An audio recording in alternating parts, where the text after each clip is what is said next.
A couple of days ago, I asked people to send me questions on topics they're interested in, and if I can, I'll try to answer them. And so a few people asked me to answer the following: what is happening now, and what will happen to Ukraine, Russia, Europe, and the United States of America?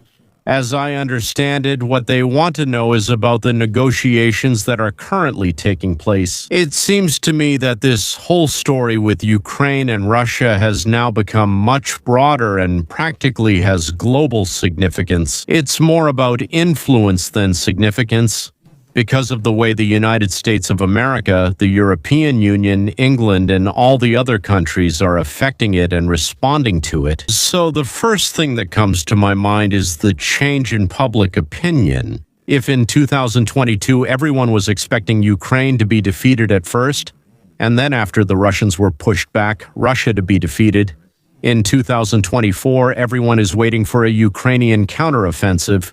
But by 2026, no one believes in anything anymore. So what will really happen with Ukraine, Putin, and Trump? A short summary is like an overture before the symphony. It seems to me that right now the main question isn't who will win, but who will last longer. The war has been going on for 5 years. No one has achieved a decisive breakthrough. And in 26, all three players are entering the zone of redistribution. I'll clarify my point about resources and politics. Only Russia, Ukraine, and the United States remain involved. The rest either got bored, were figured out, or they simply don't have the strength or the money. This triangle is the main storyline of 2026. Ukraine is hitting the ceiling of its resources. Putin is hitting the ceiling of his economy, and Trump is hitting the ceiling of the patience of American voters. There are 3 scenarios for the development of the situation: a war of attrition, concessions, or a sharp weakening of Russia. Of course, only the third scenario sounds appealing, but most experts are talking about the first one: a dirty, long, hard, slow, and bloody war. Honestly, I'm also afraid that most likely it's going to be a long war. Despite all the predictions from all sides, which are completely opposite to each other, it just shows that nobody knows anything. So what exactly is a resource ceiling? There is widespread destruction of infrastructure and the energy system, and Ukraine's budget is becoming increasingly dependent on external aid. Russia is not fighting and does not intend to fight a gentleman's war. They are waging war to bring Ukraine to its knees at any cost. From our perspective, this is barbaric. From their point of view, the sooner Ukraine falls, the less money and human resources they will lose. But what's remarkable is the following: this is a unique situation. The outcome of the war for a country with a 1,000-kilometer front depends on what numbers are printed in the country's budget. A country that's not even close on the other side of the world, called the United States of America. Why? Because modern warfare is at least 50% financial support for the actions of large groups of people, and the other 50% is the spirit of those fighting and their loved ones behind the front lines. So Kyiv is in a political deadlock. There's your story. In Ukraine, discussing territorial concessions is becoming taboo. Some quietly hope for it, but fear speaking up. But without peace and economic stabilization, the country lives in a state of constant mobilization and burnout, not a step back. All as one, we will die fighting for this, and indeed everyone will die as one. It was beautiful to sing about it, but dying all as one is much less heroic. The paradox is, the longer the war goes on, the harder it is for Kyiv to come out of it politically alive.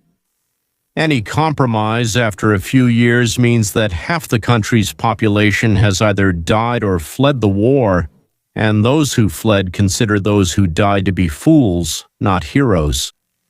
There's another side to this. Putin and his associates in Moscow failed to take it by storm. The blitzkrieg didn't happen.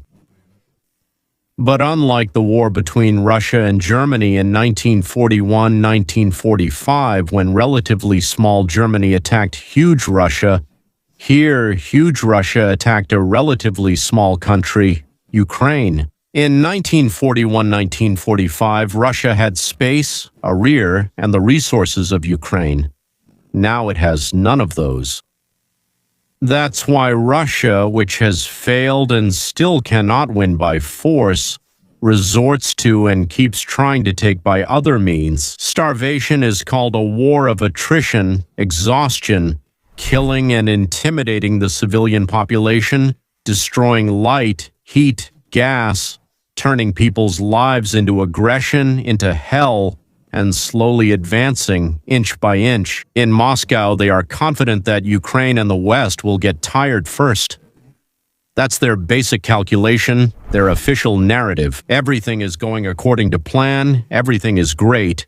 Donbass will be cleared, the fascists will be destroyed, and Kiev will be faced with the choice to surrender or surrender. The problem is that every time this victorious year gets pushed forward, at first they talked about a few months, then 2024, 2025, and now even 2026. But waging war endlessly is expensive, very expensive.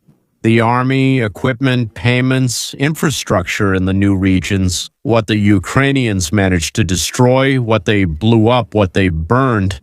Sanctions didn't collapse the economy in half a year or a year, as they hoped in Europe. But the question is no longer about collapse, but about how many years in a row the economy can live in the mode of everything for the front, everything to the front, under sanctions. Despite help from Kitai and their own production of military equipment, they still work and slowly strangle.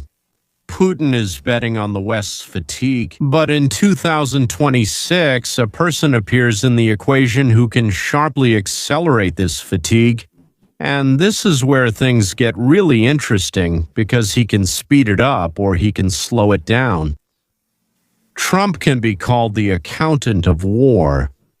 Trump always looks at war through the lens of cost and benefit for the United States, not the fight for democracy.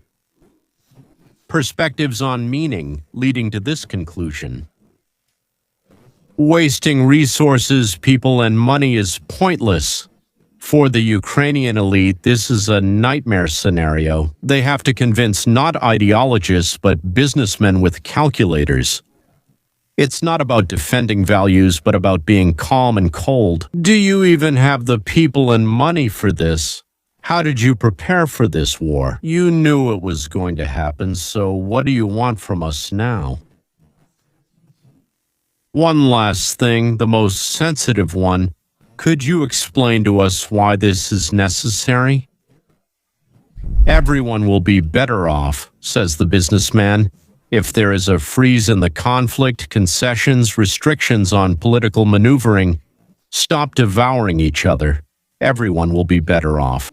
Guys, gentlemen, comrades, let's trade, not fight.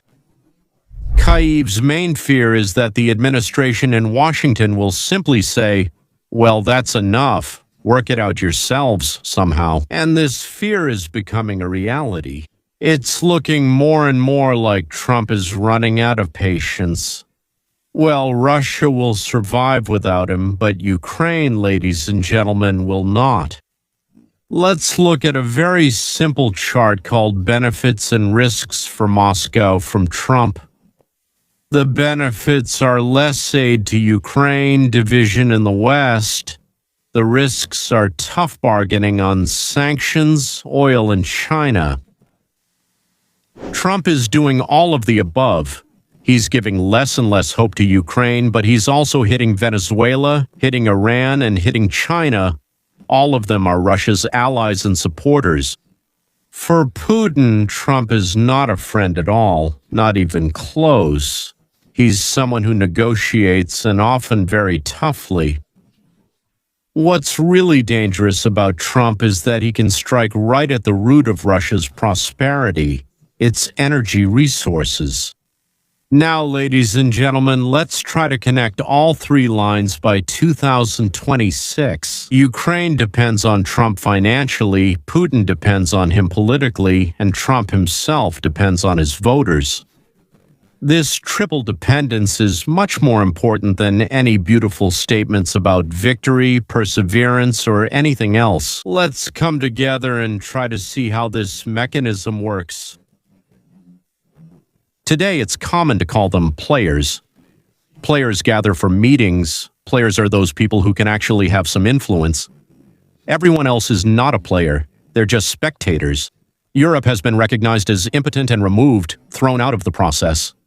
The Ukrainian leadership has also started to understand this. By the way, Europe pursues its own interests, and very often, more than often, they coincide.